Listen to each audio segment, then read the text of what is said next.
ನಾಯಕತ್ವ ಬದಲಾವಣೆ ವಿಚಾರವಾಗಿ ಸ್ವಾಮೀಜಿಗಳು ಧರ್ಮ ರಕ್ಷಣೆ ಮಾಡಬೇಕು, ರಾಜಕೀಯಕ್ಕೆ ಎಂಟ್ರಿ ಆಗಬಾರದು ಎಂಬ ಕೇಂದ್ರ ಸಚಿವ ಎಚ್.ಡಿ. ಕುಮಾರಸ್ವಾಮಿ ಹೇಳಿಕೆಗೆ ಮಾಗಡಿ ಶಾಸಕ ಎಚ್.ಸಿ. ಬಾಲಕೃಷ್ಣ ಅವರು ತಿರುಗೇಟನ್ನ ಕೊಟ್ಟಿದ್ದಾರೆ. ಇವರು ಸಿಎಂ ಆದಾಗ ಶ್ರೀಗಳ ಆಶೀರ್ವಾದ ಇರಲಿಲ್ವಾ? ಕುಮಾರಸ್ವಾಮಿ ಏನು ಸ್ವಯಂ ಘೋಷಿತ ದೇವಮಾನವರ? ನಾನು ರಾಜಕೀಯಕ್ಕೆ ಹೊಸದಾಗಿ ಬಂದ ವೇಳೆ ಚುಂಚನಗಿರಿ ಶ್ರೀಗಳ ನೇತೃತ್ವದಲ್ಲಿ ಚೆನ್ನಾರೆಡ್ಡಿ ಆಯೋಗದ ವಿರುದ್ಧ ಹೋರಾಟ ಆಯಿತು. ಆ ಹೋರಾಟ ಮಾಡಿದ್ದೇ ದೇವೇಗೌಡ ಸಿಎಂ ಮಾಡೋಕೆ. ಆಗ ದೇವೇಗೌಡರು ಮುಖ್ಯಮಂತ್ರಿಯಾದ್ರು. ಈಗ ಅದೇ ಶ್ರೀಗಳ ಬಗ್ಗೆ ಎಚ್ಡಿಕೆ ಚಿಲ್ಲರೆ ಹೇಳಿಕೆ ನೀಡ್ತಾ ಇರುವುದನ್ನ ಬಿಡಬೇಕು ಅಂತ ಬಾಲಕೃಷ್ಣ ಅವರು ಗುಡುಗಿದ್ದಾರೆ.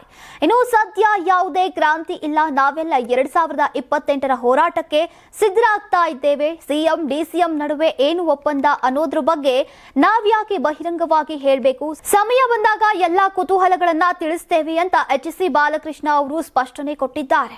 ನೀವು ಸಣ್ಣ ಆಗ್ಬೇಕಲ್ವಾ? ಅದು ಒಂದು ಉತ್ತಮ ಆಹಾರದಿಂದ ಸಣ್ಣ ಆಗ್ಬೇಕಲ್ವಾ? ಪ್ರತಿದಿನ ನಮ್ಮ ಜೀನಿ ಸ್ಲಿಮ್ ನ ಯೂಸ್ ಮಾಡಿ ಯಾವುದೇ ಸೈಡ್ ಎಫೆಕ್ಟ್ ಇಲ್ದಂಗೆ ನೀವು ಸಣ್ಣ ಆಗ್ತೀರಾ.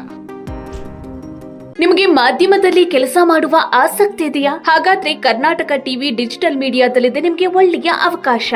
ಆಯ್ಕೆಯಾದವರಿಗೆ ಉಚಿತ ತರಬೇತಿ ಕೊಡ್ತೀವಿ. ತರಬೇತಿ ನಂತರ ಕೆಲಸ ಮಾಡುವ ಅವಕಾಶನೂ ಕೊಡ್ತೀವಿ. ಈ ಕೂಡಲೇ ನಿಮ್ಮ ಮಾಹಿತಿಯನ್ನ ಮೇಲ್ ಮಾಡಿ.